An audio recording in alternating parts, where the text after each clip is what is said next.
எனக்கு உம்மை விட்டால் யாரும் இல்லப்பா,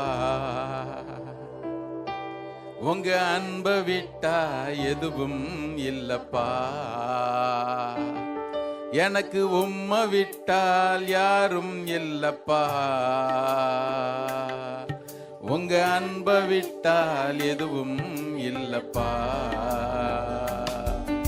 என் ஆசை நீங்கப்பா, என் தேவை நீங்கப்பா, என் சொந்தம் நீங்கப்பா, என் சொத்து நீங்கப்பா. என் ஆசை நீங்கப்பா, என் தேவை நீங்கப்பா, சொந்தம் நீங்கப்பா, என் சொத்து நீங்கப்பா. காண்கின்ற எல்லாம் ஓர் நாள் கரைந்து போகுமே, தொடுகின்ற எல்லாம் ஓர் நாள் தொலைந்து போகுமே. காண்கின்ற எல்லாம் ஓர் நாள் கரைந்து போகுமே, தொடுகின்ற எல்லாம் ஓர் நாள் தொலைந்து போகுமே. என் ஆசை நீங்கப்பா, என் தேவை நீங்கப்பா, என் சொந்தம் நீங்கப்பா, என் சொத்து நீங்கப்பா. என் தேவை நீங்கப்பா, என் சொந்தம் நீங்கப்பா, என் சொத்து நீங்கப்பா. உலகத்தின் செல்வம் எல்லாம் நிலையாய் நிற்குமோ, அழியாத செல்வம் நீரே போதும் இயேசுவே. உலகத்தின் செல்வம் எல்லாம் நிலையாய் நிற்குமோ, அழியாத செல்வம் நீரே போதும் இயேசுவே. என் ஆசை நீங்கப்பா, என் தேவை நீங்கப்பா, என் சொந்தம் நீங்கப்பா, என் சொத்து நீங்கப்பா. என் ஆசை நீங்கப்பா, என் தேவை நீங்கப்பா, என் சொந்தம் நீங்கப்பா, என் சொத்து நீங்கப்பா. எனக்கு உம்மை விட்டா யாரும் இல்லப்பா, உங்க அன்பை விட்டா எதுவும் இல்லப்பா. எனக்கு உம்மை விட்டா யாரும் இல்லப்பா, உங்க அன்பை விட்டால் எதுவும் இல்லப்பா. என் ஆசை நீங்க எல்லாரும் சொல்லுங்க, என் தேவை நீங்கப்பா, என் சொந்தம் நீங்கப்பா, என் சொத்து நீங்கப்பா. என் ஆசை நீங்கப்பா, என் தேவை நீங்கப்பா, என் சொந்தம் நீங்கப்பா, என் சொத்து நீங்கப்பா. வாசிப்போம். அப்போஸ்தலனாகிய பவுல் கொலோசியருக்கு எழுதின நிருபம் 3வது அதிகாரம் 1 to 3 வரலான வசனங்கள். Colossians chapter 3 from verse 1 to 3. வாசிப்போம். நீங்கள் கிறிஸ்துவுடன் கூட எழுந்தது உண்டானால், கிறிஸ்து தேவனுடைய வலது பாரிசத்தில் வீற்றிருக்கும் இடத்திலுள்ள மேலானவைகளை தேடுங்கள், பூமியில் உள்ளவைகளை அல்ல, மேலானவைகளையே நாடுங்கள். ஏனென்றால் நீங்கள் மரித்தீர்கள், உங்கள் ஜீவன் கிறிஸ்துவுடனே தேவனுக்குள் மறைந்திருக்கிறது. ஜெபிப்போம். கிருபையுள்ள நல்ல ஆண்டவரே, வசனங்களை கொண்டு கர்த்தர் எங்களோடு பேசும், எல்லா இடையூறுகளை இடைஞ்சலும் கர்த்தர் அப்புறப்படுத்தும். ஆண்டவரே, எங்களுடைய நோக்கமும் வாஞ்சும் உண்மையில் இருக்கத்தக்கதாய் எங்களை பலப்படுத்துங்கப்பா. இந்த இடம் முழுதும் பரிசுத்தரத்தும் தெளிக்கப்படட்டும். கர்த்தாவே, நீர் என்ன நோக்கத்தோடு இந்த வசனங்களை பவுலுடைய கொண்டு எழுதினீரோ அதே நோக்கம் எங்கள் வாழ்க்கையில் நிறைவேற கர்த்தாவே, நாங்கள் அதை காண வேண்டிய பிரகாரமாய் காண எங்களுக்கு உதவி செய்யும். ஆண்டவரே, உமக்கு நன்றி. புல்லுலர்ந்து பூ உதிரும் உம்முடைய வசனம் என்றைக்கும் நிலைத்திருக்குமே. கர்த்தாவே, எங்கள் இருதய பலகையை நிலைத்திருக்க கர்த்தர் கிருபைதார். உம்முடைய பிள்ளைகள் கொடுத்த காணிக்கையிலும் கர்த்தர் அங்கீகரித்திருக்கிறீர். ஆசீர்வதி. இயேசு நாமத்தில் ஜெபிக்கிறோம் நல்ல பிதாவே. உட்கார். கர்த்தருடைய பரிசுத்த நாமத்திற்கு மகிமை உண்டாவதாக. கர்த்தர் நல்லவர், அவர் கிருபை என்றும் உள்ளது. இன்றைக்கு தேவ செய்திக்கு நான் கொடுக்க விரும்புகிற தலைப்பு, set your love on the things above. மேலானவைகளை வாஞ்சியுங்கள். நான் போன வாரம் சொல்லும் பொழுது சொன்னேன், இந்த 2வது வசனத்தில் கேஜேவில் எப்படி போட்டிருக்கு அப்படின்னா, செட் யுவர் அஃபெக்ஷன், உங்க பாசத்தை மேலானவைகளின் மேலே வையுங்கள். எனக்கு அந்த ஒரு வார்த்தையை வாசிச்ச உடனே இந்த நிருபத்தை மறுபடியும் உட்காந்து வாசித்து தியானிக்க ஆரம்பித்தேன். ஒவ்வொன்றும் வாசிக்கும் பொழுது நாம் எந்த நிலைமையில் இருக்கிறோம் அப்படின்றத என்னால் நன்கு உணர முடிந்தது. ஒவ்வொரு தேவ பிள்ளையினுடைய வாழ்க்கையிலும் தேவனுடைய எதிர்பார்ப்புன்னு ஒன்று கண்டிப்பாக இருக்கு. நான் என்னைக்கு ரட்சிக்கப்பட்டோமோ அன்றைக்கே எதற்கு ஆண்டவர் சபையில் கொண்டு வந்து சேர்த்தார் அப்படின்னா, என்னுடைய எதிர்பார்ப்பை நீ பூர்த்தி செய்ய வேண்டும். நான் அடிக்கடி உங்களுக்கு சொல்லுவோம் பாருங்க, நாம நிறைய நேரத்தில் தேவனிடத்துல எதிர்பார்த்துக்கிட்டே இருக்கிறோம். அவரு கொடுக்கணும் கொடுக்கணும் கொடுக்கணும் ஆண்டோட்ட வாங்கிக்கிட்டே இருக்கிறோம். ஆனால் தேவனும் நம்ம இடத்துல ஒன்றை எதிர்பார்க்கிறார்ன்றதை அநேக நேரங்களில் நாம மறந்துடுறோம். தேவன் என்ன எதிர்பார்க்கிறாரு? உனக்கு நான் ஏன் ரத்தம் சிந்தினேன், உன்னை நான் ஏன் மீட்டெடுத்தேன் அப்படின்னா, நீ இயேசுவை போல மாற வேண்டும் என்பதற்காகத்தான் ஆண்டவர் வேறு பிரிக்கிறார். ஆசீர்வதிக்கணும்னு நினைச்சுன்னா இந்த உலகத்தில் இருக்கிற அத்தனை கோடி ஜனங்களோட உங்களையும் என்னையும் வச்சு கர்த்தர் ஆசீர்வதிக்க முடியுமே. அதற்கு ரட்சிக்கப்பட்டவங்க வேறு பிரிக்கப்பட்டவங்கன்னு ஒரு அடையாளம் தேவையே இல்லை. ஆனால் உங்களுக்கு எனக்கும் நீங்களான ரட்சிக்கப்பட்ட பிள்ளைகள், இன்னொருத்தர் சொல்றது அந்த கிறிஸ்தவன் என்கிற அடையாளமே அதுதான். இவன் வேறு பிரிக்கப்பட்டவன், தேவனுக்கு பிரியமாக வாழ வேண்டியவன், தேவனுடைய எதிர்பார்ப்புகளை இந்த பூமியிலே பூர்த்தி செய்கிறவன் என்கிற அந்த நிலைமையில தான் வாழணும்னு கர்த்தர் எதிர்பார்க்கிறார். அப்போஸ்தலனாகிய பவுல் கொலோசை பட்டணத்தில் இருந்த விசுவாசிகளுக்கு இந்த நிருபத்தை எழுதுறார். நீங்க இந்த கொலோசருக்கு எழுதின நிருபத்தையும் எபேசருக்கு எழுதின நிருபத்தையும் சேர்த்து வாசிங்கன்னா உங்களுக்கு நல்லா புரியும். ஒரு காரியத்தை தான் ஹைலைட் பண்ணி காட்டுறார். இந்த கொலோசை பட்டணம், எரபோலி, லவோதிக்கியா, இது ஒரு ட்ரையாங்கிள் மாதிரி எல்லாம் பக்கத்தில் இருந்த பட்டணங்கள்.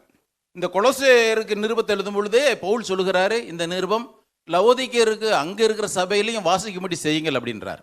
எல்லா சபைகளுக்கும் நான் சொல்றேன், வெறுமனே கொலோசையில் இருந்த சபைக்கு மாத்திரம் அல்ல, கொலோசையருக்கு மாத்திரம் அல்ல, எல்லா தேவ சபையும் இதை பின்பற்ற வேண்டும், இதன்படி நடக்கணும்னு பவுல் எதிர்பார்க்கிறார். ஆவியானவருடைய எதிர்பார்ப்பு அதை பவுல் தன்னுடைய எழுத்துக்கல்ல வெளிப்படுத்தி காண்பிக்கிறார். நல்ல கவனிங்க.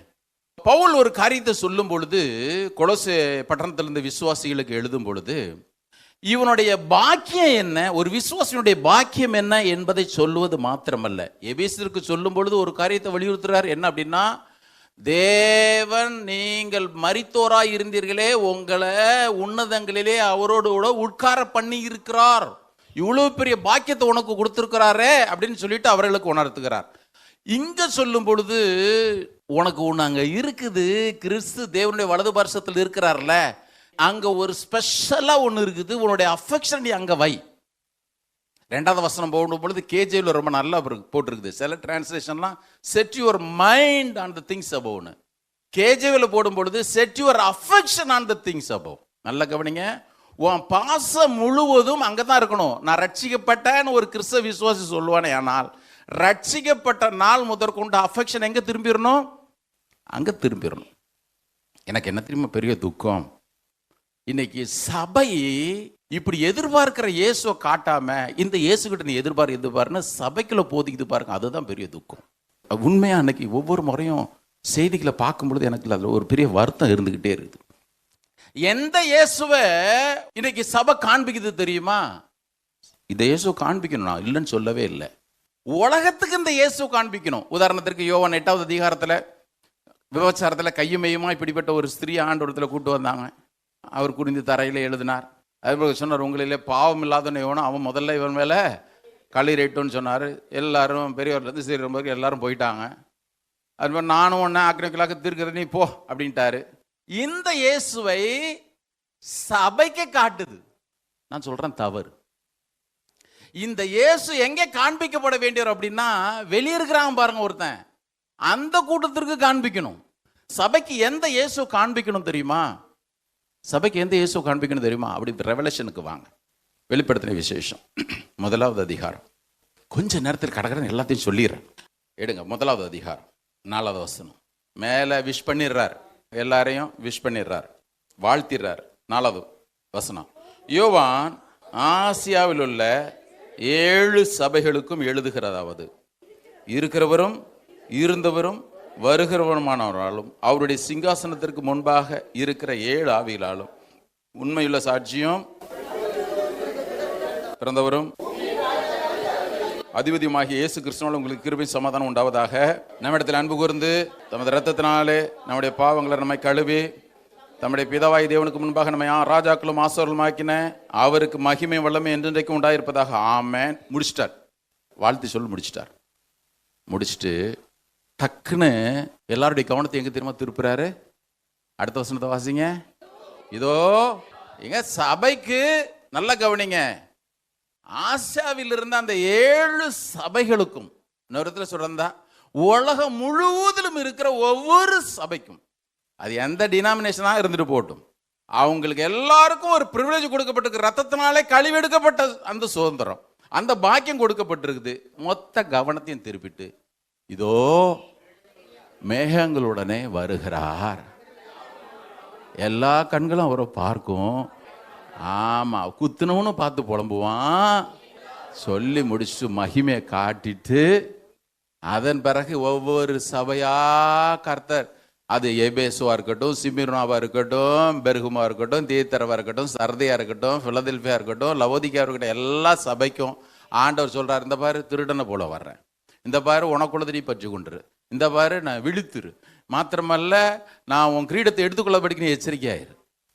மாற்றி மாற்றி மாற்றி மாற்றி மாற்றி மாற்றி கர்த்தர் வாணி கொடுத்துக்கிட்டே இருக்கிறார். பிரதர் சிஸ்டர் கவனிங்க, இந்த இயேசுவை விசுவாசியும் பார்க்கணும், சபைக்குள்ள சபையும் காண்பித்து ஆகணும். சொல்றவங்களுக்கு புரியுதா புரியலையா? எந்த இயேசுவை பார்க்கணும்? யோவானை கொண்டு இயேசு தம்மை வெளிப்படுத்தின விதம் இங்க அப்படிதான் போட்டிருக்குது. இங்க பார், நான் சீக்கிரமா வர்றேன், உனக்குள்ளத ஒழுங்கா பத்திட்டு ஒவ்வொரு காரியத்தில் நீ விழிப்பா இருந்து தான் தீரணும்.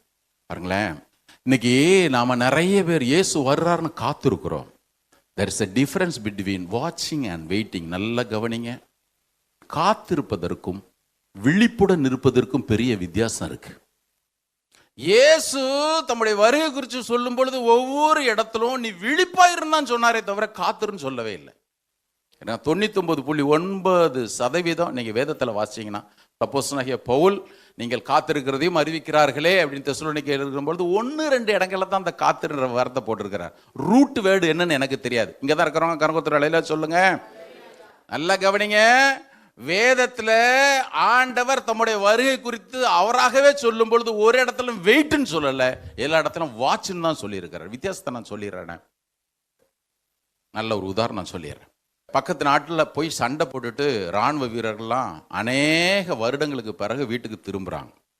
வீட்டுக்கு திரும்புகிற இடத்துல பார்த்தீங்கன்னா அவரவர் மனைவி பிள்ளைங்கள்லாம் அவங்க வந்து இறங்குற துறைமுகத்தில் காத்திருக்கிறாங்க.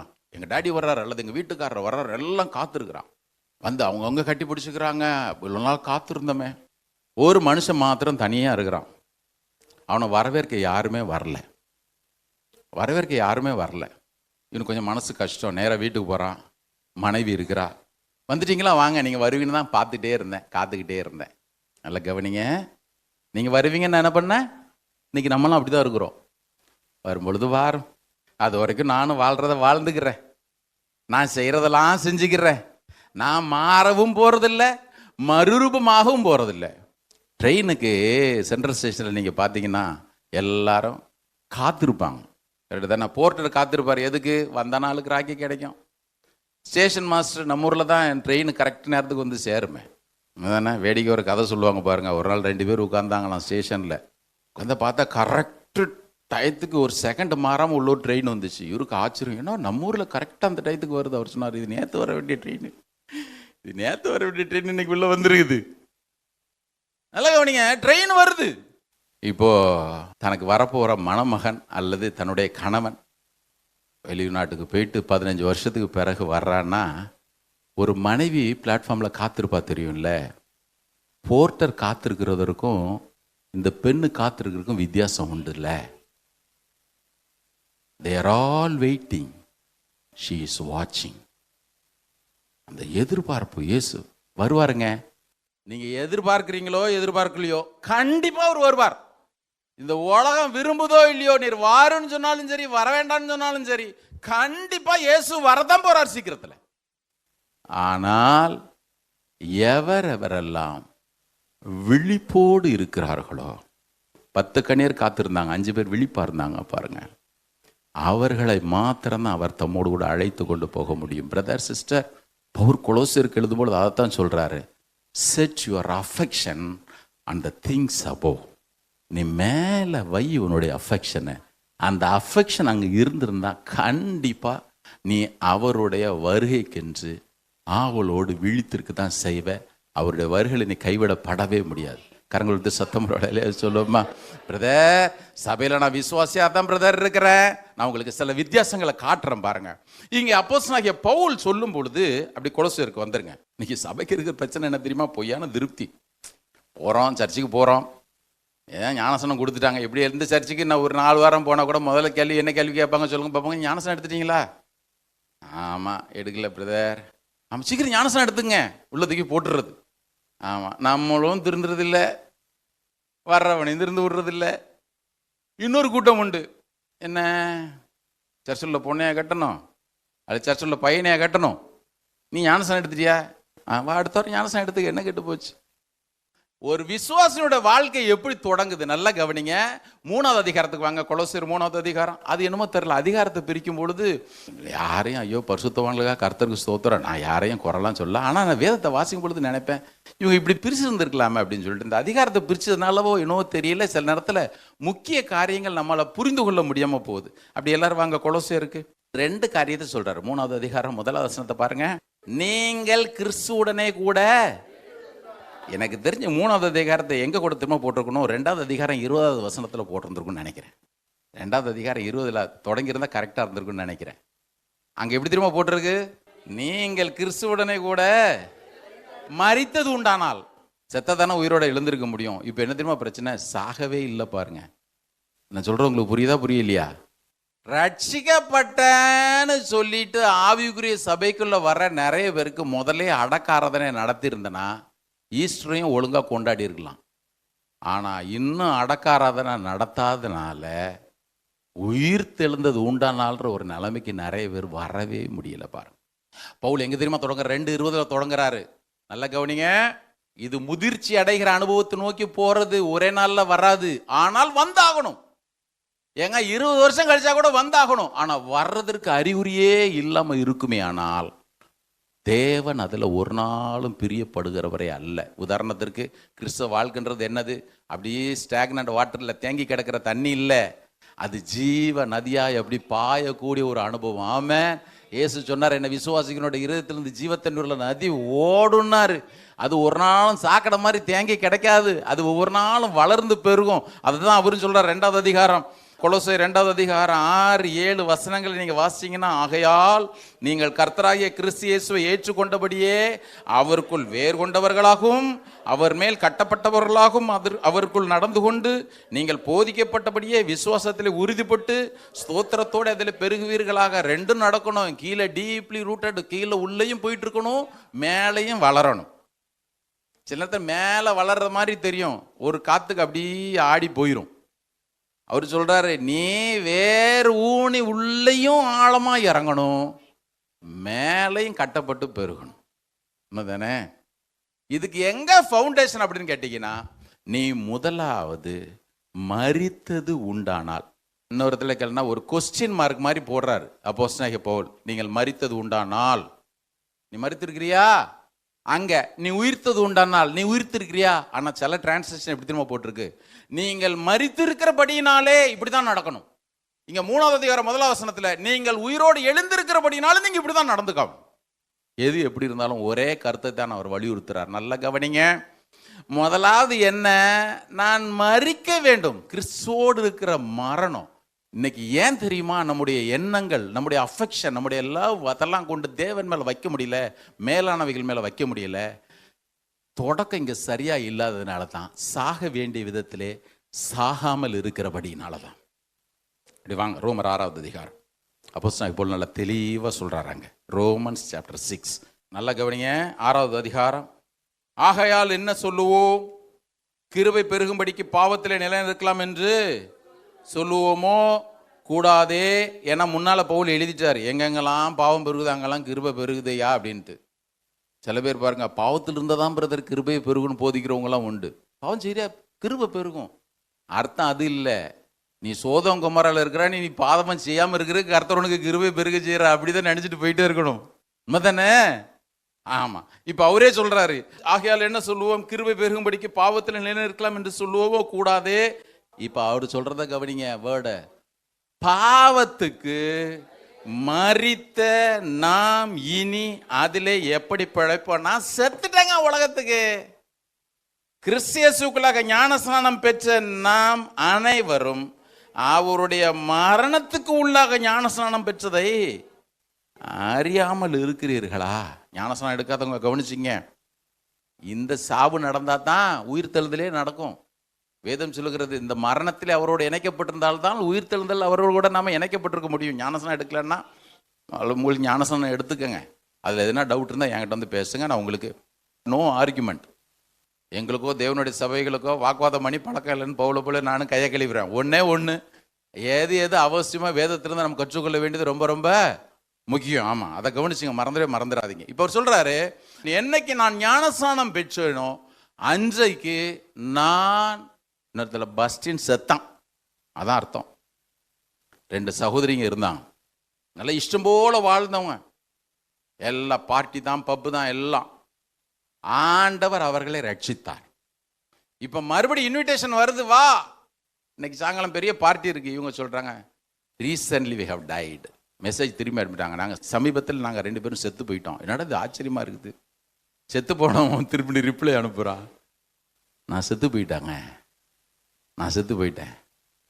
சென்ட் அகஸ்டின்ற பரிசுத்தவன் நம்ம எல்லாம் கேள்வி போட்டிருப்போம். ஆரம்பத்தில் இஷ்டம் போல வாழ்ந்தவர் தான்.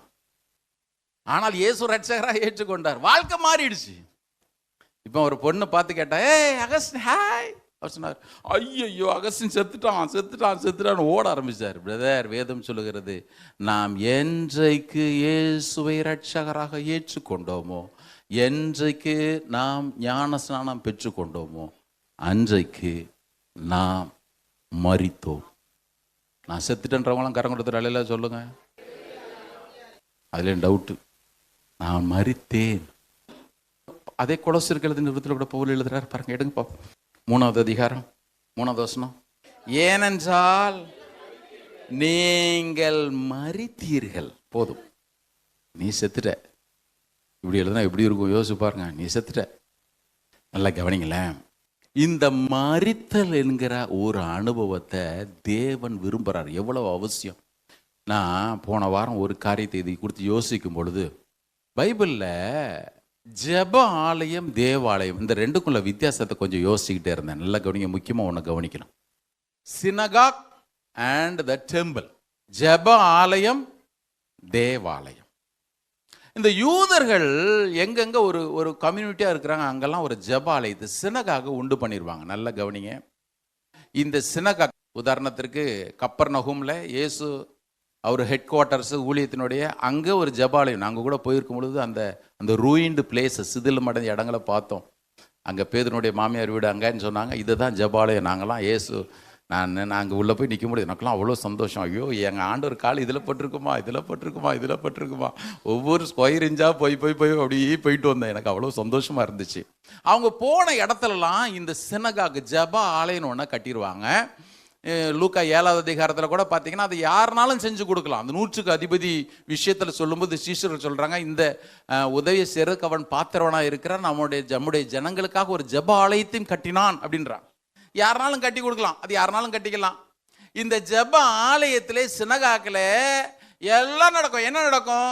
அங்கே போவாங்க, ஜெபிப்பாங்க, ஸ்தோத்திர பாடல்களை பாடுவாங்க. மாத்திரமல்ல, நல்ல ஃபெலோஷிப் இருக்கும், அவங்களுக்கு ஜெபிக்கலாம், ஆராதிக்கலாம், எல்லாம் பண்ணலாம். ஆனால் பலி செலுத்துகிற ஒரு காரியம் மாத்திரம் ஜெப ஆலயத்தில் இருக்கவே இருக்காது. நல்ல கவனிங்க. சினகாக்கில் பலி செலுத்தப்படுகிற அனுபவம் இருக்கவே இருக்காது. இந்த பலின்னு ஒன்று எங்க தெரியுமா செலுத்தப்படும்? தேவாலயத்தில், டெம்பிள் ஆஃப் காட் எங்கேயோ அல்லது டேபர்னாக்கிள் எங்கேயோ அங்கதான் செலுத்தப்பட்டுச்சு. ஜெப ஆலயத்திலே ஸ்தோத்திரம் இருக்கும், ஆகமங்களை நீங்க வாசிக்கலாம், நீங்க ஜெபம் பண்ணிக்கலாம், நீங்க ஃபெல்லோஷிப் எல்லாம் இருக்கும். ஆனால் பலி செலுத்துறது மாத்திரம் இருக்கவே இருக்காது. ஆண்டவர் உங்களே என்ன எங்க தெரியுமா கொண்டு வர்றாரு? நல்லா கவனிங்க. அது 1 கொரிந்தியர் 3வது அதிகாரமாக இருக்கட்டும், 6வது அதிகாரம் இருக்கட்டும், 2 கொரிந்தியர் 3வது அதிகாரமாக இருக்கட்டும், சொல்றார், நீங்கள் தேவனுடைய, you are the temple of God.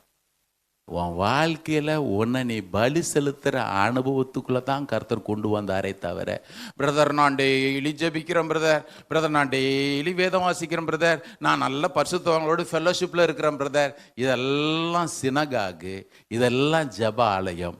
தேவாலயம் என்பது அப்போஸ்தலனாகிய பவுல் ரோமர் 12வது அதிகாரம் 1-2 வசனங்களை சொல்லுகிறது போல, உங்கள் சரீரங்களை பரிசுத்தமும் தேவனுக்கு பிரியமான ஜீவ பலியாக ஒப்பு கொடுக்க வேண்டும் என்று தேவனுடைய இரக்கங்களை முன்னிட்டு உங்களை வேண்டிக் கொள்ளுகிறேன்.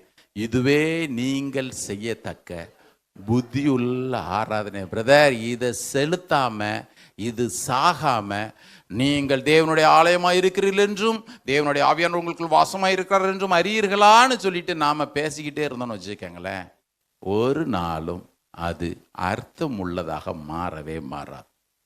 பரிசுத்த ஆவியானவர் இன்னைக்கு இருக்கிற எல்லாருடைய மனக்கண்களையும் திறப்பாராக. சொல்றேன், நீங்களும் நானும் உங்களுடைய சரீரமும் ஏன் சரீரமும் உங்க வாழ்க்கையும் ஏன் வாழ்க்கையும் தேவாலயமாக மாற வேண்டுமே. ஆனால் ஜபாலயமா இருந்துட்டு போட்டும், தப்பே இல்லை.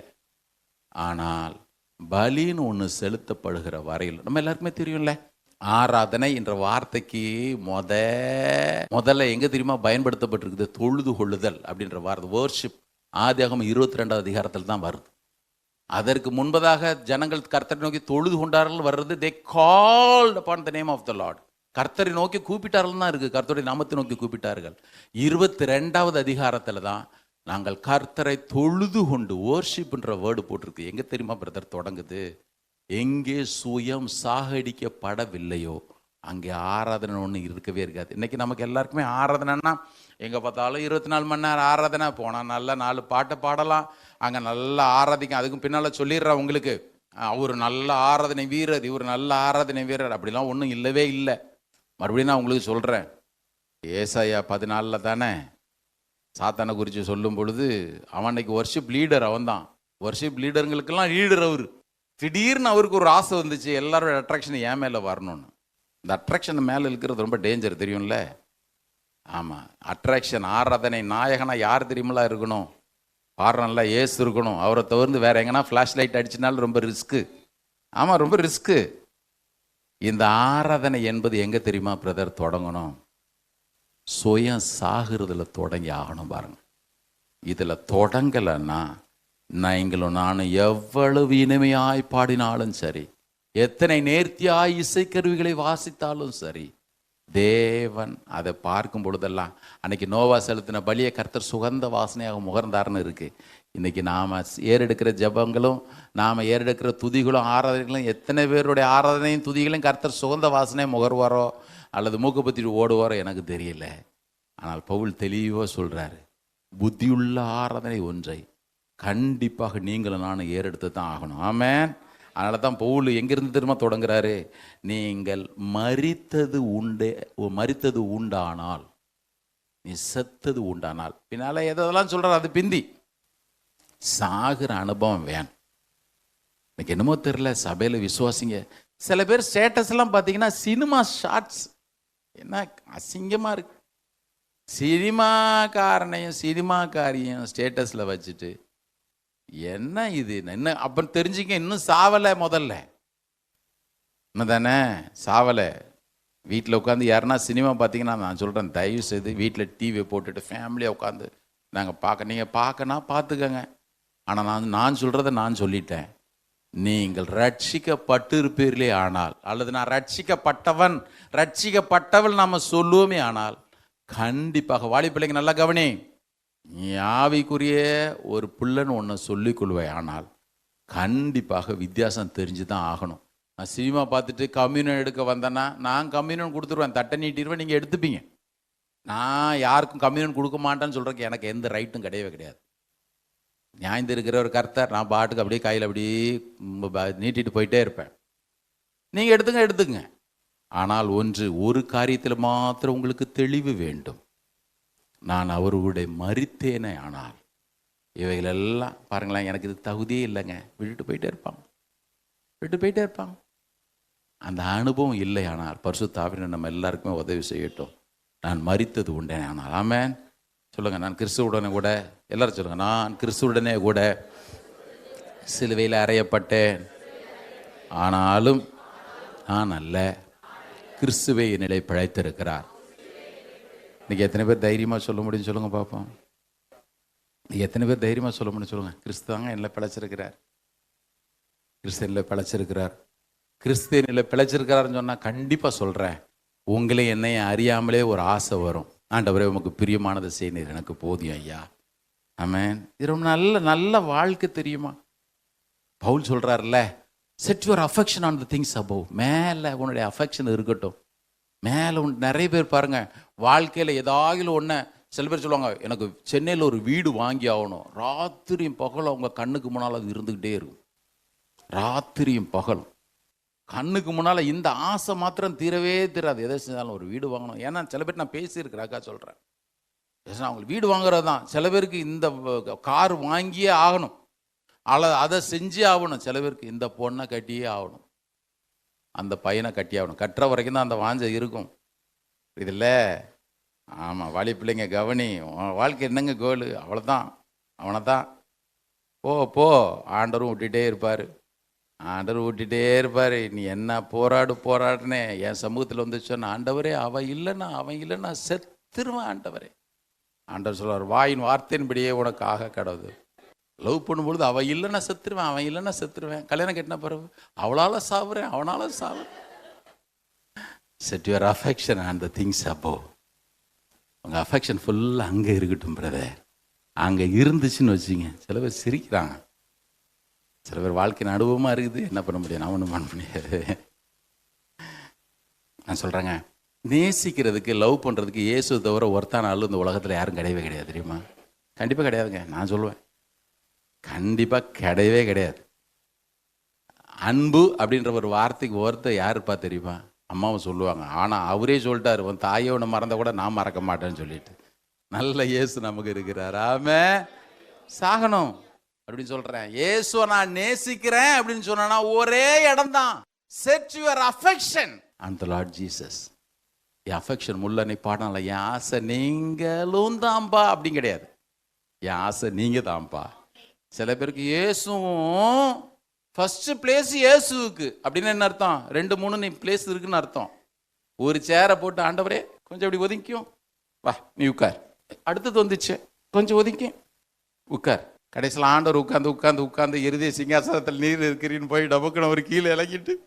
நீங்கள் நிறைய பேர் வாழ்க்கை அப்படி தான் இருக்கு. பரிசுத்த ஆவியானவர் நமக்கு உதவி செய்யட்டும். ஆமென். நான் செத்துட்டேன். ஒவ்வொரு முறையும் பாவத்துக்கான உணர்வுகள் வரும்பொழுது நான் தான் செத்துட்டேனே நினைக்கிறேன். அப்போஸ்தலனாகிய பவுல் எங்கே போனாலும் பாருங்க, டக்குன்னு எனக்கு தெரிஞ்ச அப்போஸ்தலர் பிள்ளைகள் 3 இடத்துல சொல்லியிருக்காரு. நான் போனேன், நான் சபையை துன்புறுத்தனா இருந்தேன், வழியிலே திடீர்னு ஒரு ஒளி வந்து என்ன சந்திச்சுது, அவ்வளோதான். அவர் என் மேலே கிருபையாக இருந்தார். போகிற இடத்துலலாம் இந்த ரட்சிப்பின் சந்தோஷம் தனியாத படிக்காது. கல்லெறி வாங்கினாலும் சரி, அவன் சிறையில் போட்டாலும் சரி, அல்லது மற்றவர்கள் எள்ளி நகையாடினாலும் சரி, என்ன அவர் ரட்சித்தார. பவுல் சொல்றாரு, நான் கிறிஸ்து இயேசுனால எதற்காக பிடிக்கப்பட்டேனோ அதை பிடித்து கொள்ளும்படி ஆசையாய் தொடருகிறேன். போற டைம்ல வருது ஐயா, நான் ஆசையாய் தொடருகிறேன். ஏன் பவுல உன்னால மாத்திரம் இப்படி சொல்ல முடியுது? அவர் சொல்லுவாரு, நான் என்னைக்கோ செத்துட்டேன். இன்னைக்கு நான் பிழைத்திருக்கிறதோ என்னிலே அன்பு கூர்ந்து எனக்காக தம்மை தாமே ஒப்பு கொடுத்த தேவகுமாரனை பற்றும் அந்த விசுவாசத்தினாலே நான் பிழைத்திருக்கிறேன் ஐயா. நல்ல இயேசு நமக்கு இருக்கிறார். ஆமென். இப்ப அடுத்தது சொல்றாரு, நீங்கள் மரித்தது உண்டானாலும் போட்டுட்டு நீங்கள் எழுந்தது உண்டானால். நாம ஞானஸ்நானத்தில் அடக்கம் பண்ணப்பட்டோம், தண்ணி விட்டு எல்லாரும் தண்ணிக்குள்ளேயே கடந்துட்டோம். கர்த்தர் ஸ்தோத்திரம், மொத்த மரணம் வந்திருக்கும். வெளியே வந்தோம், அவருடைய உயிர்த்தெழுதலின் சாயலுக்கு பங்குள்ளவர்களாக, அவரோடு இணைக்கப்பட்டவர்களாக நம்ம வெளியே வந்தோம். இப்போ 3ஆவது அதிகாரம் வாங்க பார்ப்போம். நம்ம முடிச்சிடலாம், டைம் இல்லை. 3:1, நீங்கள் கிறிஸ்துவுடன் கூட எழுந்தது உண்டானால் கிறிஸ்து தேவனுடைய வலது பார்சத்தில் வீற்றிருக்கும் இடத்தில் உள்ள நீ உயிரோட எழுந்திருப்பது உண்மையானால், இன்னொருத்தர் சொல்ல, நீ உயிரோடு எழுந்துச்சல்ல, உன்னுடைய மொத்த தேடலும் ஏதோ தெரியுமா இருக்கணும், கிறிஸ்து தேவனுடைய வலது பார்சத்திலே வீச்சிருக்கும் மேலானவைகளே தேடுங்கள் சொல்லிட்டு, பூமியில் உள்ளவைகளே அல்ல, பூமியில் உள்ளவைகளையும் அல்லன்னு போட்டிருந்தா நமக்கு ரொம்ப சந்தோஷமா இருக்கும். ஆண்டவரை இதையும் தேடிட்டு, ஆமாம் 6 நாள் இங்கே, ஒரு நாள் உமக்கு. அவர் சொல்லிட்டார், பூமியில் உள்ளவைகளை அல்ல. எல்லாரும் சொல்லுங்க, பூமியில் உள்ளவைகளை அல்ல. சொல்லுங்க, பூமியில் உள்ளவைகளை அல்ல. நினைக்கிறேன் இப்போ யாரு கண்ணும் அப்படி, சில பேருக்கு கவலை பாருங்க, தங்கம் மேலே 1.25 லட்சம் ஆகிட்டப்படுது, 4 லட்சம் கூட ஆகிட்டு, என்ன எதுக்கு நீங்கள் கவலைப்படுறீங்க? எதுக்கு நீங்கள் கவலைப்படுறீங்க? என்னமோ எல்லாரும் இங்கே நகை கடையை வச்சுட்டு, சில பேர் யாரை பேச, நகர் 1.25 லட்சம் ஆகிட்ட, ஐயோ போங்க, என்னத்தை பண்ணுறதுன்னு தெரியல. ஆண்டவர் கண்டிப்பாக சொல்கிறேன், இந்த அஃபெக்ஷன்லாம் இருந்துச்சுன்னா கர்த்தர் வரும்பொழுது சொல்லுவார், இன்னும் நாளை போட்டுக்கப்பா, வாங்கிக்கோ. ஆமாம், டிஸ்கவுண்ட்ஸ் எல்லாம் போட்டிருக்கிறான், செய்கூலி சேதாரம் இல்லைன்னு வேற போட்டிருக்கிறான், நீ அதெல்லாம் வாங்கி பார்த்துட்டு அதுக்கப்புறம் வந்து சேருன்னு அவர் போயிட்டாருன்னு வச்சுக்கங்களேன், ரொம்ப கஷ்டமாயிரும். மறுபடியும் நான் சொல்கிறேன், நல்ல வேலை முகத்தை பார்த்து பாஸ்டர்லாம் மார்க் போடுற மாதிரி கர்த்தர் பொறுப்பை கொடுத்துருந்தாருன்னு வச்சுக்கங்களேன், இன்னைக்கு வேற மாதிரி இருந்திருக்கு. ஆண்டவர் சொல்லிட்டார், அவனுக்குள்ளதை நானே பார்த்துப்பேன், விட்டு டீல் பண்ணிப்பேன், எல்லா இருதயங்களையும் உள்ளிந்திரியங்களையும் ஆராய்கிற கர்த்தர்னா உன் அஃபெக்ஷன் எங்கே இருக்குன்னு எனக்கு நல்லா தெரியும். யாரும் வெளியே மாற்றி அமைக்கவே முடியாது பாருங்க. வேதம் தெளிவாய் சொல்லுகிறது, யூதாஸ் என்ன நோக்கத்தோடு தம்மோடு கூட இருக்கிறார் என்பதை இயேசு நன்கு அறிந்திருந்தார். கூட இருக்கிற வேற யாருக்கும் தெரியல, கூட இருக்கிற வேற யாருக்கும் தெரியல யூதாஸனுடைய அஃபெக்ஷன் எங்க இருக்குன்னு சொல்லிட்டு. இயேசு அதை நன்கு அறிந்திருந்தார்.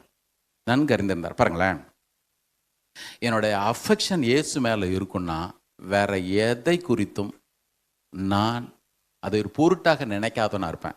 நேற்று ஒரு சம்பவத்தை வாசிச்சிருக்கும் பொழுது எனக்கு ரொம்ப ஹார்ட் டச்சிங்காக இருந்துச்சு. லூக்கா 7வது அதிகாரம். அங்கே ஒரு ஸ்திரீ வர்றா, இயேசுனுடைய பாதத்தை கண்ணீரால் கழுவி, வேதம் சொல்லுகிறது அந்த ஊரில் இருந்த பாவியாகிய ஒரு ஸ்திரீ 7:37 வீட்டிலே பந்தி இருக்கிறதை அறிந்து ஒரு பரணியில் பரிமள தைலம் கொண்டு வந்து அவருடைய பாதங்களின் அருகே பின்னாக நின்று அழுது கொண்டு, அவ என்ன பண்ணா பாருங்களேன், அவருடைய பாதங்களின் அருகே பின்னாக நின்று அழுது கொண்டு அவருடைய பாதங்களை தன் கண்ணீரினால் நனைத்து தன் தலைமயிரினால் துடைத்து அவருடைய பாதங்களை முத்தம் செய்து பரிமள தைலத்தை பூசினால். அவ்வளோதான், போதும். இவளுக்கு என்ன தெரியுமா சர்டிஃபிகேட் கொடுத்தார் ஆண்டவர்? அப்படி வாங்க, பின்னால் வாங்க. 47வது வசனம். நம்ம சம்பவம் தெரியும், அதுக்குள்ள ரொம்பலாம் போக வேண்டாம். ஆதலால் நான் உனக்கு சொல்லுகிறேன், இவள் செய்த அநேக பாவங்கள் மன்னிக்கப்பட்டது. போதும். எனக்கு தெரிஞ்சு வேற யாருன்னா ஆண்டவர் இப்படி சொல்லியிருக்கிறாரு? இயேசு எல்லாரையும் நேசிக்கிறார், அது வேறு. பாருங்களேன், பேதுருவை யோவான் 21 அதிகாரத்தில் கூப்பிட்டு என்கிட்ட அன்பா இருக்கிறியா மாற்றி சொல்ல வச்சுட்டே இருந்தார். என்ன நேசிக்கிறியா, அன்பா இருக்கிறியா, என்ன நேசிக்கிறியா? அவனே நொந்து நூடுல்ஸ் ஆகி, ஐயா அவனுக்கு தெரியும், ஐயா நமக்கு தெரியும் ஆண்டவரே. ஆனா கவனிங்க, இவ ஒண்ணுமே சொல்லல. இவளுக்காக இயேசு பேசிக்கிட்டே இருக்கிறார். இவளை தப்பா நினைச்ச பரிசேயன்ட்ட, இன்னொருத்துல குஷ்ரோகியா இருந்த சீமோன்ட்ட ஆண்டவர் பேசிக்கிட்டே இருக்கிறார். இந்த பாரு, யார் அதிகமா அன்பு கூறுவா, யாருக்கு அதிகம் மன்னிக்கப்பட்டதோ அவங்க தான் ரொம்ப அன்பு கூறுவாங்க. கரெக்டு தானே? 5000 ரூபாய் 50,000 ரூபாய் 2 பேர் கடன் பட்டுருக்குறாங்க, 2 பேருக்குமே மன்னிச்சாச்சு. இப்போ 50,000 ரூபா மன்னிக்கப்பட்டுச்சு பாருங்க. இப்போ 50,000லாம் ஒரு பொருட்டே இல்லை. சில பேர் 50,000லாம் ஒன்றுமே இல்லை, நாங்கள் ரெஸ்டாரண்ட்டுக்கு போனால் அதெல்லாம் செலவழிச்சிடும் அப்படி நீங்கள் யாருன்னா சொல்கிறீங்க இருப்பேன்னா உங்களுக்கு வர்றேன். 5 கோடி ரூபாய் 50 லட்சம் ரூபாய் 5 கோடி ரூபா. ஐயோ என்ன பண்ணுறது, நாளைக்கு வட்டிக்காரன் வீட்டு வாசலில் இருந்து நின்னா என்ன பண்ணுறேன்னு கேட்க முடியாது. போ மன்னிச்சிட்டேன், HDFC பேங்க்லேருந்து உங்களுக்கு ஃபோன் வருது, நான் தாங்க மேனேஜர் பேசுகிறேன், உங்களுக்கு ஃபுல்லாக நாங்கள் லோன் வேர் பண்ணிட்டோம், முடிஞ்சு போச்சு அப்படின்னு சொல்லியிருந்தேன். எப்படி இருக்கும் ஐயா, உங்கள் வீடு எங்கன்னு சொல்லுங்கள், எவ்வளோ சந்தோஷப்படுவோம் பாருங்களேன். ஆண்டவர் இங்கே அதை தான் சொல்கிறார்.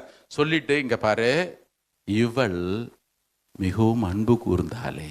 பாருங்களேன், இதே சம்பவத்தை நீங்கள் யோவான் 12 அப்புறம் வாசிங்க. இப்போ வாசிக்க வேண்டாம், அப்புறம் போனீங்கன்னா அங்கே மரியாள் விஷயத்தில் சொல்லும் பொழுது பக்கத்தில் யூதா சொல்கிறான், 300 பணத்துக்கு விற்று தரித்திரம் கொடுத்துருக்கலாமே, ஆண்டவருக்கு தெரியாதா என்ன? கொடுத்துருக்கலாமே. ஆண்டவர் அதெல்லாம் ஒரு பொருட்டாவே நினைக்கல. ஒன்னே ஒன்று, இவள் என்னிடத்தில் இவ்வளவாய் அன்பு கூர்ந்தாலே. இந்த அன்பு மட்டும் என்ன திரும்ப செய்யும்? இடம் பார்க்காது, தானே? ஆமாம். சில பேருக்கு கிறிஸ்தவன்னு வெளியே காட்டுகிறதே வெக்கம், கையில் பைபிள் தூக்கிட்டு வர்றது வெக்கம். இடையில போன முறை இந்த ஜெயலலிதா அம்மா ஒரு முறை மதமாற்று தடைச்சட்டை போட்டுச்சு பாருங்க. அப்போ தான் பிளாஸ்டிக் பைங்களுக்கு பேன் பண்ணியிருந்துருக்கணும். முதல்ல எல்லார் பைபிளும் பிளாஸ்டிக் பைக்கில் போயிடுச்சு. பைபிளை தூக்கிட்டு போகிறதுக்கு பயம். நேச மரணத்தை போல வலிது, திரளான தண்ணீர்கள் நேசத்தை அவிக்க மாட்டாது. ஆமேன். அப்பா பிரதர் சாட்சி சொன்னார் பாருங்க. போகிறோம், அடிக்க தான் செய்கிறான், என்ன பண்ணுறது? நான் கூட ஒருத்தர் டிராக்டர் கொடுத்துட்டு இருந்தேன். ஒருத்தன் வந்து கிழிச்சு எல்லாத்தையும் போட்டு, கைகால் நல்லா தானடா இருக்குது, போய் எங்கன்னா வேலை செஞ்சு சாப்பிட வேண்டியதானான்னு சொன்னான். அவன் நினைப்பினோடா அங்கேருந்து அமெரிக்காவிலேருந்து டாலரில் வாங்கிட்டு இருக்கிறேன்னு. நம்ம தான் டாலரை கண்ணிலையும் பார்க்க முடியல. நல்லா கவனிங்களேன். எதையுமே இந்த அன்பு ஒரு பொருட்டாவே நினைக்காது. தூக்கம் வரதான் செய்தி ஞாயிற்றுல மத்தியானம். ஆனால் ஆண்டவரை பற்றி 4 பேருக்கு சொல்லணும்னா சொல்லலாம். நேசம் மரணத்தை போல வலிது ஐயா. நம்ம தூக்கத்தையே விட முடியல. ஆனால் இங்கே வந்து நின்று பாடுறது மட்டும், ஆமாம், ரத்தமே சிந்தி சாட்சியாய் வாழ்வேன் ஆண்டவர் சொல்லுவார். நீயா? நானும் சொல்லி சொல்லி சொல்லி பார்க்குறேன், வேனில் சீட்டு காலியாகவே இருக்குது. நீ சிரிக்கிறதுக்கு சொல்லலை அப்படின்னு சொல்கிறேன், சிரிக்கிறதுக்கு நான் சொல்லலை. நீங்கள் உண்மையாகவே ரட்சிக்கப்பட்டிருப்பீர்கள் என்று சொன்னால், கிறிஸ்து தேவனுடைய வலது பார்சத்திலே வீற்றிருக்கிற மேலானவைகளை தேடுங்கள் போல் சொல்லிட்டார், பூமியில் உள்ளவைகளை அல்ல. பிரதர் இயேசு வர்றார், பிரதர் நம்ம போகிறோம், இயேசு வர்றார் நம்ம போகிறோம், இயேசு வர்றார் நம்ம போகிறோம். எத்தனை பேர் போவோமோ? இங்கே நாம் நம்முடைய வாழ்க்கை நன்கு ஆராய்ந்து பார்த்துக்கலாம். பரிசுத்த ஆவி நமக்கு உதவி செய்யட்டும். திருவிருந்தில் பங்கு பெற போகிறோம். எத்தனை பேர் செத்த அனுபவம் இல்லைன்னா இன்னைக்கு வந்துட்டோம். நான் கிறிஸ்துவுடனே கூட மரித்தேன்னு தைரியமாய் சொல்லக்கூடிய அந்த அனுபவம் இன்னைக்கு வந்துடணும்.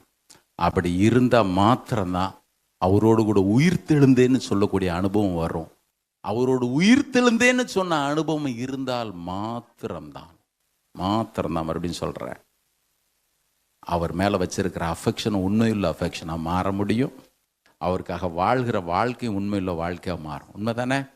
அது இல்லாமல் நம்ம எதை செய்தாலும், நான் சொல்லலை, அது ஜெப ஆலயம் மாதிரி தான் இருக்கும். அது ஒரு நாளும் தேவாலயமாக மாறிடாது.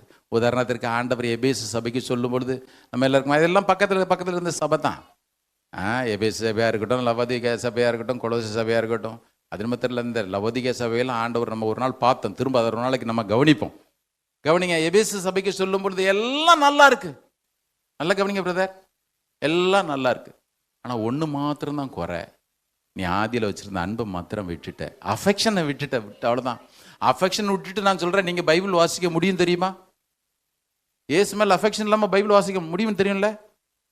வேணா எபேசு சபைக்கு எழுதின வசனங்கள் நீங்கள் வாசிச்சு பாருங்க. 2வது அதிகாரம் 1 வசனத்திலிருந்து வெளிப்படுத்தின விசேஷத்தில் வாசித்துருங்க. எபேசு சபையின் தூதனுக்கு நீ எழுத வேண்டியது என்னவென்றால், எல்லாரும் கையில் எடுங்க, எல்லாரும் கையில் பைபிள் எடுங்க, எல்லாரும் பைபிள் எடுங்க. இந்த அஃபெக்ஷன் எல்லாம் எல்லாமே வேஸ்ட்டு. 7 நட்சத்திரங்களையும் தமது வலதுகரத்தில் ஏந்தி கொண்டு 7 பொன் குத்து விளக்குகளின் மத்தியிலே உலாவி கொண்டிருக்கிறவர் சொல்லுகிறதாவது, உன்னுடைய கிரியைகளையும் உன்னுடைய பிரயாசத்தையும் உன் பொறுமையையும் நீ பொல்லாதவர்களை செய்ய கூடாமல் இருக்கிறதையும் அப்போஸ்தலர் அல்லாதவர்கள் தாங்கள் அப்போஸ்தலர் என்று சொல்லுகிறதை, என்ன பைபிள் நாலேஜ், வேர்ட் ஆஃப் நாலேஜ்லாம் இருக்கு பாருங்க. நீ அவர்கள் பொய்யர் என்று சோதித்து கண்டறிந்ததையும் நீ சகித்து கொண்டிருக்கிற எண்டுரன்ஸ் இருக்கு, நீ பொறுமையா இருக்கிறது பேஷன்ஸ் இருக்கு, என் நாமத்து நிமித்தம் இளைப்படையாமல் பிரயாசப்பட்டதையும் அறிந்திருக்கிறேன். நாமளா இருந்தா என்ன பண்ணுவோம்? அப்பா அந்த பிரதரை மாதிரி உண்டா, அந்த சிஸ்டர் மாதிரி உண்டா, மார்க்கு போடு எங்க. ஆனா வேற ஒரு கண்ணோட ஒருத்தர் பார்க்கிறாரு பாருங்க. எது முக்கியம் ஒருத்தர் உணர்த்த விரும்புறாரு பாருங்க. இப்ப வாசிங்க எல்லாரும். ஆனாலும் நீ ஆதியிலே கொண்டிருந்த அன்பை விட்டா என்று. ஆமா, இது குறைஞ்சிச்சுன்னா நல்ல கவனிங்க. எப்ப தெரியுமா அந்த அன்பு குறையும்? இது பாருங்களேன், ஒரு மனுஷனுக்குள்ள இந்த அன்புன்ற சுபாவம் மாறவே மாறாதுங்க. அந்த அஃபெக்ஷன் ஒன்றும் மாறவே மாறாது. நீங்க எது மேல வைக்கிறீங்கன்றதானா மாறலாம், அஃபெக்ஷன் மாறாமலே இருக்கும். இப்போ ஆண்டவர் சொல்றாரு, ஒரு நாள் என் மேல அஃபெக்ஷனா இருந்துச்சு, இன்னைக்கு அப்படியே உன் அஃபெக்ஷன் கொஞ்சம் சோஷியல் மீடியா மேல திரும்பிடுச்சு.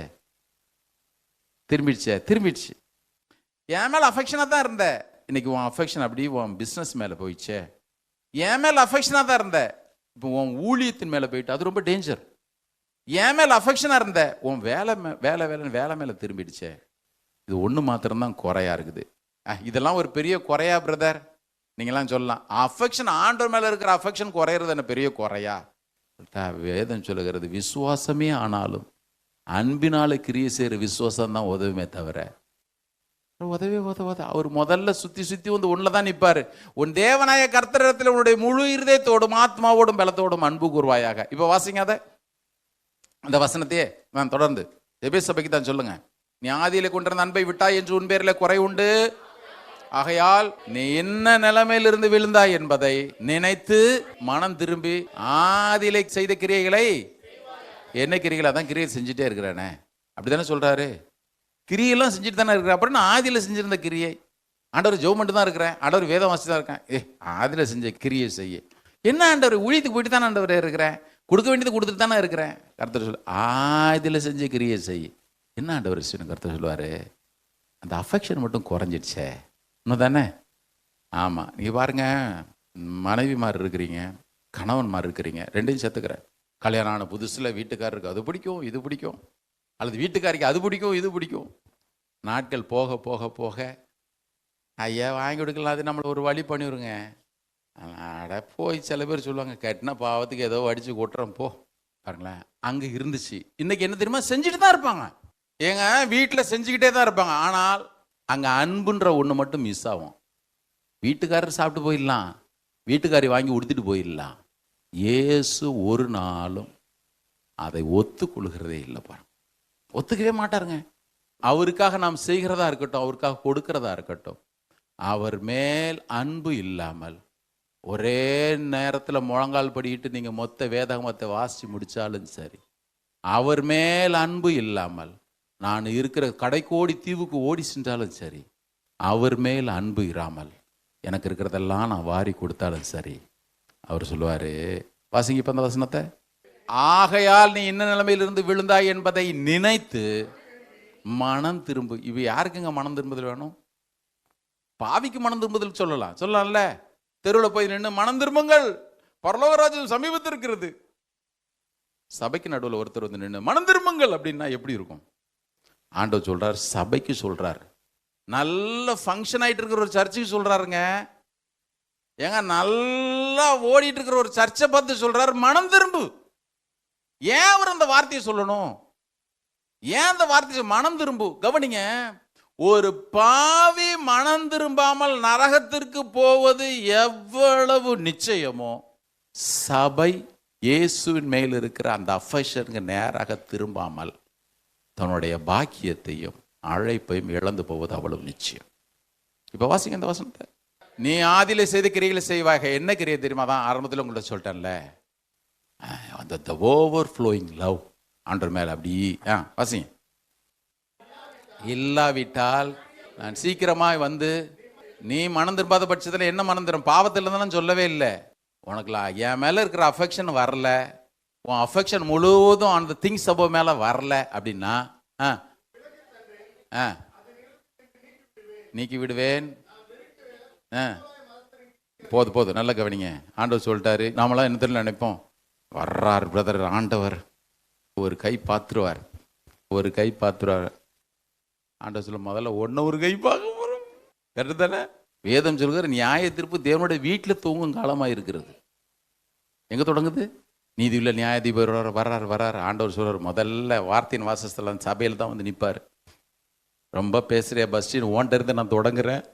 அவரெல்லாம் சிரிச்சுட்டு சொல்லலாம், உண்மையில நடுக்கத்தோடு நிற்கிறேன் நான். இங்கே நடுவில் நின்றுட்டு ஓன்ட்ட இருந்து நான் தொடங்குறேன் பஸ்டின்.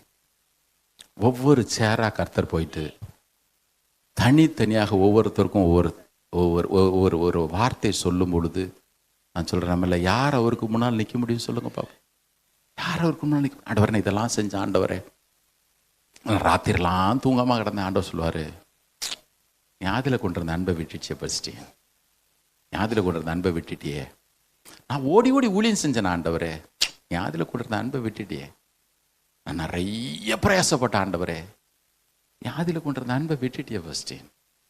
நான் உங்க யாருக்கும் சொல்ல விரும்பல, நான் என்னிலிருந்து துவங்க விரும்புகிறேன். நியாய தீர்ப்பு தேவனுடைய வீட்டிலே தூங்கும் காலமாக இருக்கிறது. வராரு சீக்கிரம், வராரு சீக்கிரம். அவர் சொல்றார், நான் வருவேன், விளக்கு தண்டையே உன்கிட்ட இருந்து நீக்கிடுவேன்.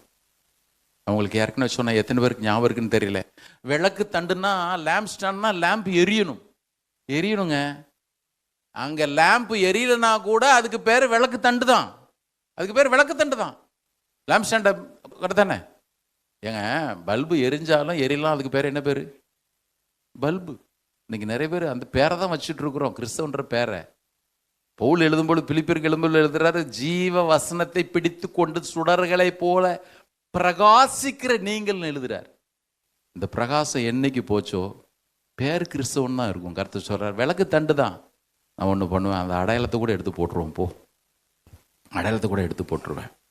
Set your affection, set your love on the things above. நீங்கள் உண்மையில கிறிஸ்துவுடன் கூட எழுந்தது உண்டானால் உங்களுடைய முழு அஃபெக்ஷன் இன்னைக்கு இயேசு மேலே திரும்பட்டும். ஆமென், இயேசு மேலே திரும்பட்டும். நான் சொல்கிறேன், அப்போ எப்படி ஆண்டவரே என்னுடைய மற்ற காரியங்கள்லாம்? அதுக்கு தான் அவர் சொல்லிட்டாரு, முதலாவது தேவனுடைய ராஜ்யத்தை தேடு, அவருடைய நீதியை தேடு. அவரே தேவனால் நமக்கு ஞானமும் நீதியும் பரிசுத்தமும் மீட்பும் ஆனார். இயேசுவை தேடு. Set your affection on the Lord Jesus Christ and all other things shall be added unto you. மற்ற இவைகளெல்லாம் உனக்கு கூட கொடுக்கப்படும். ஆமென். இன்னைக்கு சபையாய் மொத்தமாக அவருடைய சமூகத்தில் நம்ம ஏற்படுப்போம். எல்லாரும் எழுந்துன்னு இருப்போம். ஆண்டவர் சொன்னார், உன் பொக்கிஷம் எங்கே இருக்கோ அங்கே தான் இருதயம் இருக்கும். தானே, உன் பொக்கிஷம் எங்கே இருக்கோ அங்கே தான் இருதயம் இருக்கும். தெளிவாக சொல்லிட்டு போயிட்டார். இன்னைக்கு நம்முடைய பொக்கிஷம் இயேசுவாக இருப்பாரே, ஆனால் நம்முடைய இருதயம் அவர் மேலே கண்டிப்பாக இருந்தால் இருக்கும். கண்டிப்பாக அவர் மேலே தான் இருக்கும், இருக்கணும். இன்னும் சுயத்திற்கு மறிக்காத அனுபவம் இருக்கணும். ஆண்டவர்கிட்ட கேளுங்க. பேசுகிறேன், நானும் ஆண்டவர்கிட்ட கேட்குறேன், ஆண்டவரே இந்த காரியத்தில் நான் சரியாக இருக்கு, நீர் எனக்கு உதவி செய்யும், எனக்கு நீர் உதவி செய்யும் ஐயா. என் அஃபெக்ஷன் முழுவதும் நீங்கள் மாறுங்க. எல்லாரும் கண்களை மூடி, ஆசையெல்லாம் நீர் தான் ஐயா, என் தேவையெல்லாம் நீர் தான் ஐயா. ரட்சகரே இயேசுநாதா, தேவையெல்லாம் நீர் தானே. கண்களை மூடி எல்லாம் please lift up your hands. முகத்தை பாருங்க, அவர் வர்றார். எல்லாரும் கரங்களை உயர்த்தி please lift up your hand. கையை வைத்து total surrender. It shows our surrender. நான் சரண்டர் ஆயிட்டேன் ஆண்டவரே. Thank you Lord. ஆசையெல்லாம் நீர்தான் ஐயா, தேவையெல்லாம் நீர்தான் ஐயா. ஆசையெல்லாம் நீர்தான் ஐயா, தேவையெல்லாம் நீர்தான் ஐயா. ரட்சகரே இயேசுநாதா, தேவையெல்லாம் நீர்தானே. ரட்சகரே இயேசுநாதா, தேவையெல்லாம் நீர்தானே. உம்மை அல்லாமல் எனக்கு யார் உண்டு? உம்மை தவிர விருப்பம் ஏது உண்டு? உம்மை அல்லாமல் எனக்கு யார் உண்டு? உம்மை தவிர விருப்பம் ஏது உண்டு? ஆசையெல்லாம் நீர்தான் ஐயா. எல்லாரும் உள்ளத்தின் ஆழத்தில் இருக்கு. Set your affection on the things above. நீங்கள் கிறிஸ்துவுடன் எழுந்தது உண்டானால் கிறிஸ்து தேவனுடைய வலது பாரிசத்தில் வீற்று இருக்கிற மேலானவைகளையே தேடுங்க. கிறிஸ்து தேவனுடைய வலது பாரிசத்தில் வீற்று இருக்கிற மேலானவைகளை தேடுங்க, பூமியில் உள்ளவைகளை அல்ல. நீர்தான் ஐயா, தேவையெல்லாம்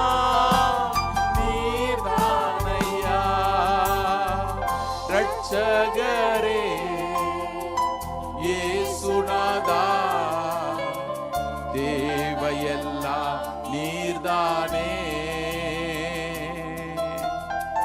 ரட்சகரே இயேசுநாதா தேவையெல்லாம் நீதானே. கிருபையுள்ள நல்ல ஆண்டவரே, நாங்கள் உம்மை துதிக்கிறோம். இந்த நாளிலும் கூட இந்த சமூகத்தில் நாங்கள் கூடி வர செய்தீர். இந்த கிருபையினால் மகிமையினால் எங்களை மூடுவீராக. தொடர்ந்து ஐயா உங்களுடைய கரம் எங்களோட இருக்கட்டும். ஒரே உங்களுக்கு பிரியமானவர்களை செய்ய எங்களுக்கு போதியும் நேர்த்தியாய் நடத்தும். மாலையில் நடக்கிற ஊழியங்களை ஆசீர்வதியும். இந்த வாரம் முழுவதும் கர்த்தர் பொறுப்பேற்று நடத்தும். துதிகன மகிமையெல்லாம் ஒருக்கு எடுக்கிறோம். மீட்பர் இயேசு நாமத்தில் எங்களை தாழ்த்தி ஜெபிக்கிறோம் நல்ல பிதாவே, ஆமென். எல்லாரும் சொல்லுவோம், என் ஆத்துமாவே கர்த்தரை ஸ்தோத்திரி, முழுவதுமே பரிசுத்த நாமத்தை ஸ்தோத்திரி. என் ஆத்துமாவே கர்த்தரை ஸ்தோத்திரி, கர்த்தர் செய்த சகல உபகாரங்களும் மறவாதே. ஆமென். நம்முடைய கர்த்தராகிய இயேசு கிறிஸ்துவினுடைய கிருபையும் பிதாவாகிய தேவனுடைய அன்பும் பரிசுத்தாவின் ஐக்கியம் நம்ம ஒருவரோடும் சகல பரிசுத்தவனோடும் கர்த்தருடைய வருகை மட்டும் இருப்பதாக. கர்த்தர் உங்களை ஆசீர்வதித்து உங்களை காக்க கடவர். கர்த்தர் தமது முகத்தை உங்கள் மேல் பிரகாசிக்க பண்ணி உங்கள் மேல் கிருபையா இருக்க கடவர். கர்த்தர் நம்முடைய முகத்தை உங்கள் மேல் பிரசன்னமாக்கி சமாதானத்தை, மகிழ்ச்சி, விடுதலை எல்லாவற்றிற்கும் மேலாக கர்த்தருக்கு பிரியமாய் வாழ உதவி செய்வாராக. God bless you. God be with you. Have a blessed week.